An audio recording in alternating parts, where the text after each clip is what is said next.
Hey everybody, it's Jason from the Texas Gun Vault, and once again I'm coming to you with another range report. And today's range report is on another really cool pistol from Sig Sauer. This is the P227 Carry. Now this is a shortened version, I guess designed more for the concealed carry market of the double stack 45 Sig line.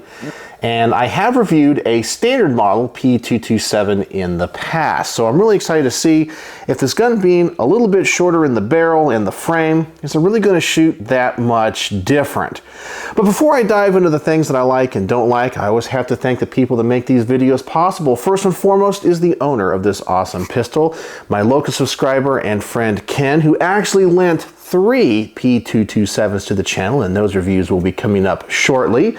I also want to thank my Patreons as always, because through their monthly donation and support, they help keep the lights on around here by helping me buy equipment to make this content. And last but not least, my primary sponsor who provides all of the ammunition for these range reports, thus making them financially feasible, my good friend Mark from Brownworks.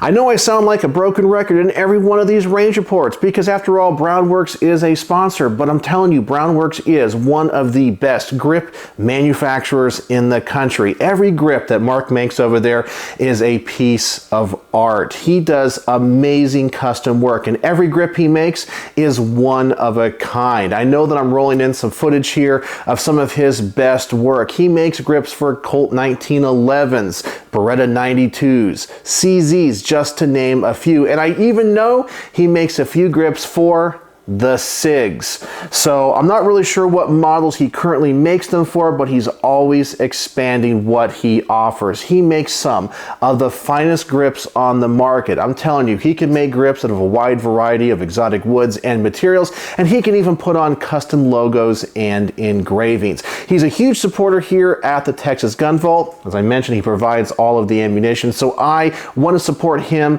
the best way that I can and always give him a shout out in these range reports. And I'm saying, if you are in the market for a custom set of grips for your firearms, I'm begging you, please go out and check out Brownworks. I'm going to put a link in the description and as a pinned comment. Please go over there, see everything he has to offer, and if you don't find what you're looking for, make sure to contact Mark. I guarantee you he'll be able to hook you up. He has amazing customer service, and when you do contact him, please tell him the Texas Gun Vault sent you.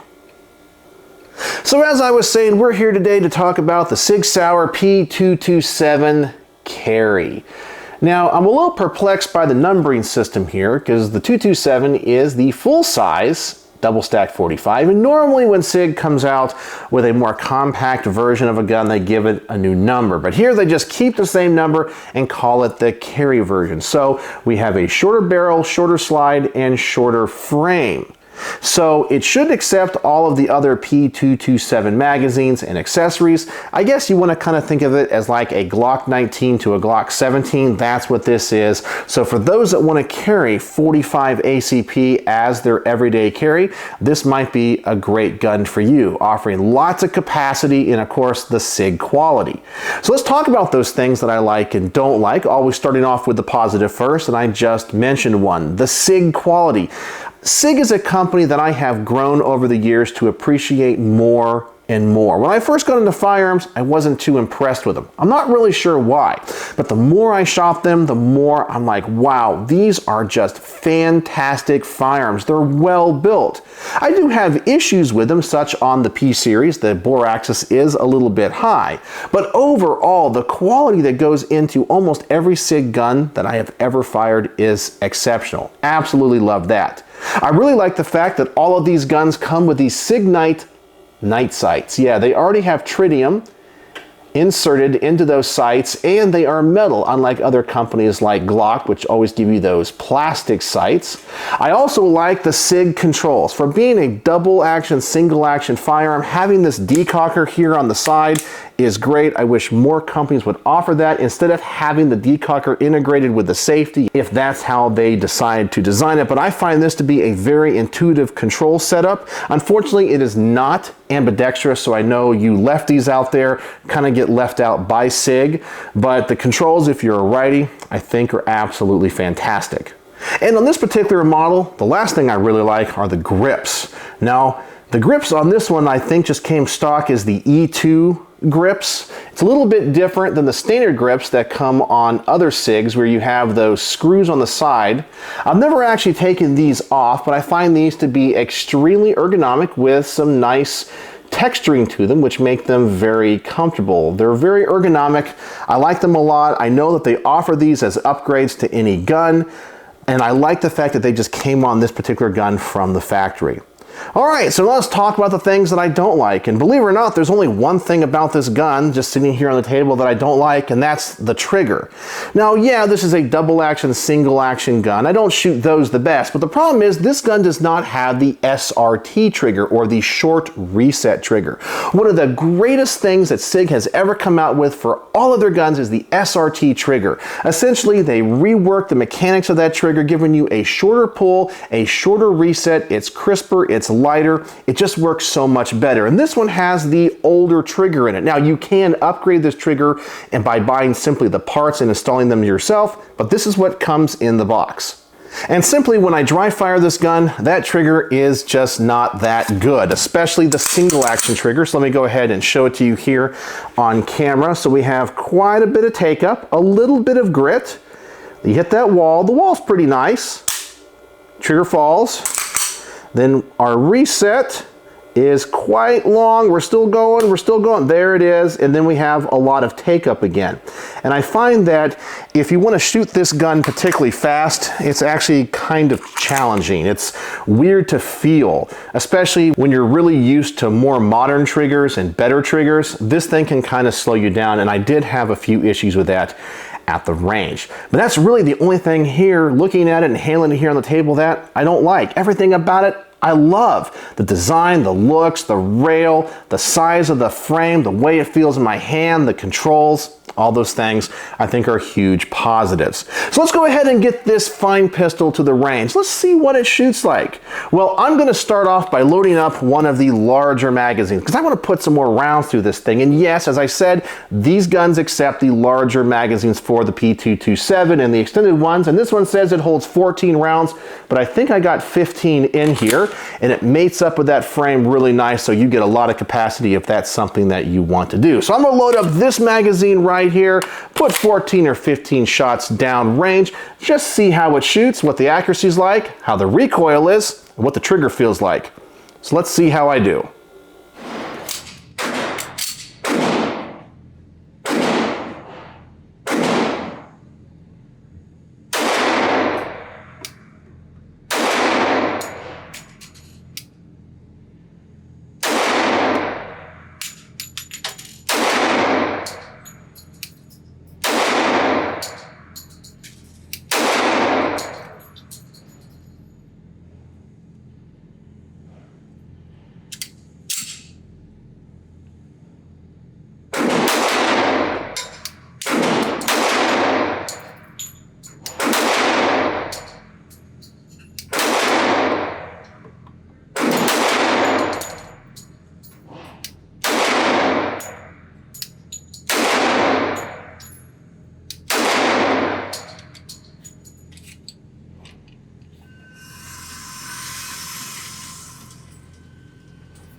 And it looks like we had one failure to feed. So using this extended magazine, somewhere in the middle of that, I had one round that nosedived. I didn't have any other issues, so I don't know if this is going to be just a one-off problem. Who knows?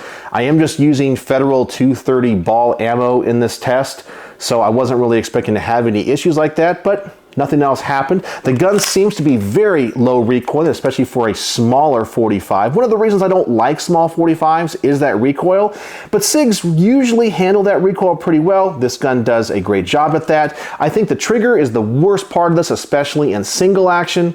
I've already shown you on camera, a lot of take up, the reset's really long, but when I feel the trigger good, I think this gun is really accurate. I did have a couple of flyers there that I wasn't happy with, but I knew it when I shot it, so though it was me, not the gun. But if I take my time with this gun is really, really accurate and seems to shoot well. And I'm hoping that one magazine issue is going to go away, and that'll be the only time that I have it.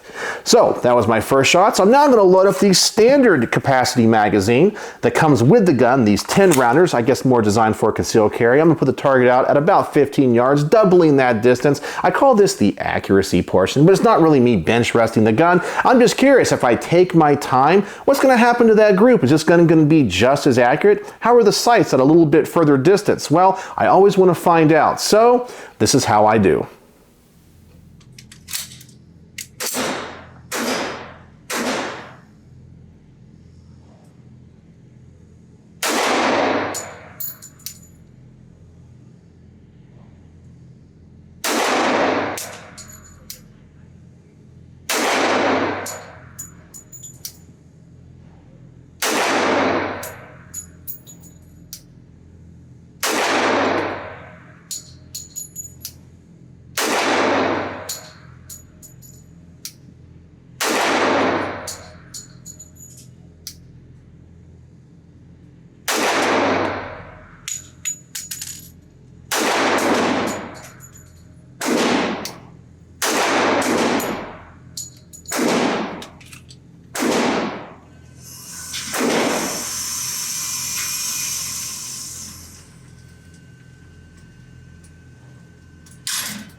And I was shooting for the head on that IDPA target, and I felt that when I really took my time and really felt this trigger well, I shot it great. I feel like the accuracy is awesome. It's just, I don't like this trigger.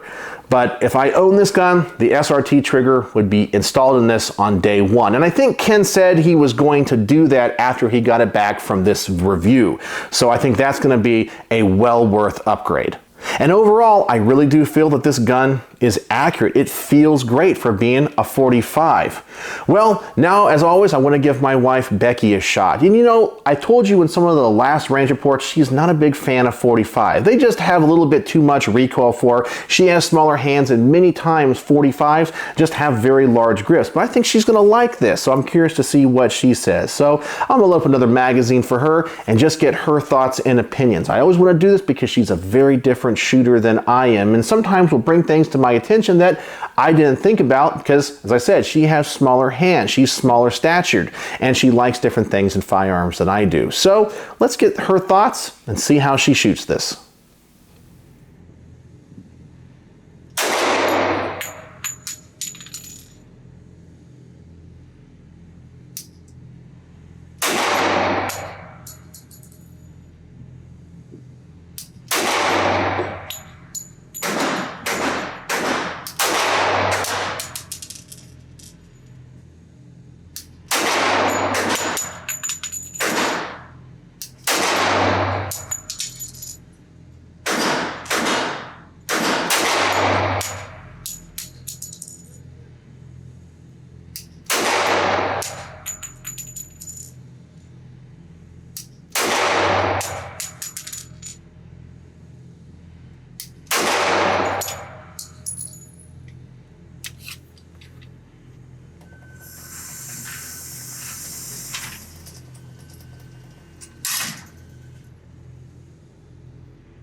While this gun might not be her favorite, she was actually quite impressed with it. It had a low recoil for her compared to many other 45s that she shot, especially the smaller ones. And for being a double stack 45, she was pretty happy with these grips. She said it fit her hand really well, and you guys know she is very texture sensitive, and a lot of times if guns have very grippy surfaces or sandpaper-like surfaces, she doesn't like it. And this is a nice happy medium between the two. She felt that it fit in her hand very comfortably and didn't have any issues whatsoever. She did shoot it a little bit high, wasn't happy with her grouping, but she liked it a lot more than what she was expecting. And she says, well, for having smaller hands, this is a gun that was very manageable. So that's something to think about and a really interesting data point.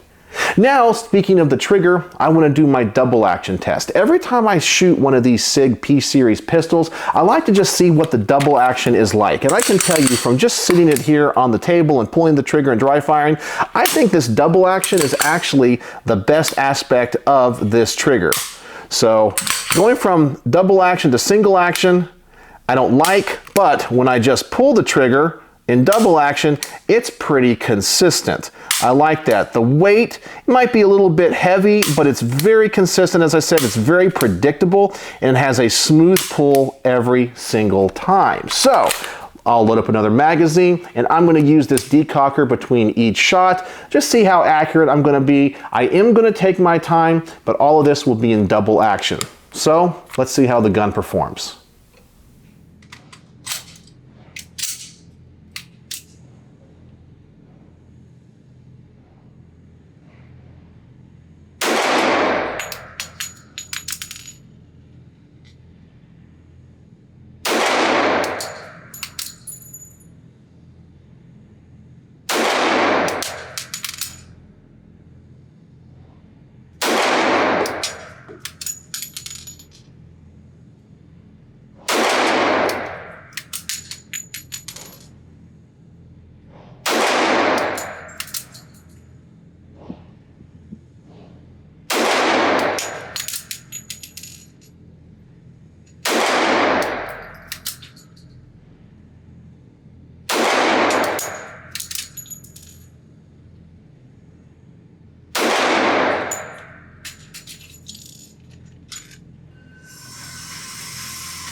And look at that. I actually shot the gun better in double action than I did single action. And as I said, I think the double action pull on this is better than the single action for what it is. It's very predictable, so I'm pretty happy with that. So if I can get that double action pull with a short reset, that's the way I would go, and that's what I think the SRT trigger is going to do with this gun when Ken is able to upgrade it. So that, I think, is really the only downside of this gun so far, and that one failure to feed which hasn't presented itself again, so I think that was just a one-off anomaly.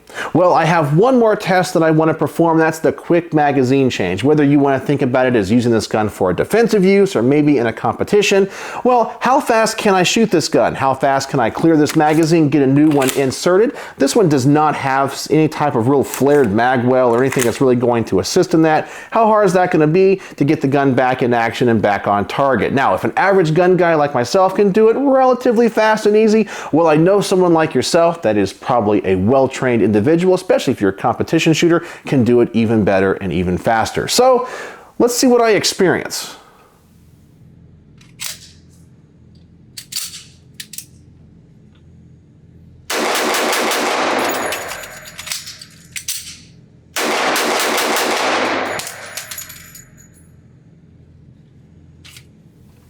And you know, maybe I'm just a little bit spoiled after shooting all those 2011 pistols, but I didn't shoot this thing very fast. That trigger reset is so long and it slowed me down. And I felt like getting this magazine and finding that magwell was a little bit more difficult than what I'm used to. It's definitely manageable, but I would not use this gun in any type of competition setting if I didn't have to. As a self-defense gun, I think it'd be perfectly adequate and fine. As I mentioned before, I just gotta change that trigger. I want a shorter reset on that. It's just too long, even in single action.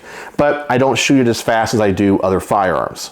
So what are my final thoughts on the Sig P227 Carry? Double stack 45, designed for CCW.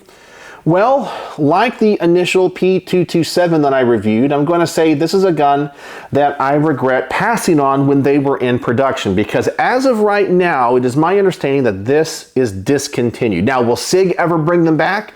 Maybe. I've heard rumors that they might, but I passed on all the 227s for whatever reason it was. Now, I will say overall, I have gotten away from 45 caliber handguns and gone more to 9mm just to kind of standardize the type of ammunition that I buy. I do have a lot of 45s, but when it came to SIGs, I always just bought 9. But now I'm really regretting not getting into the 45 caliber game with Sig.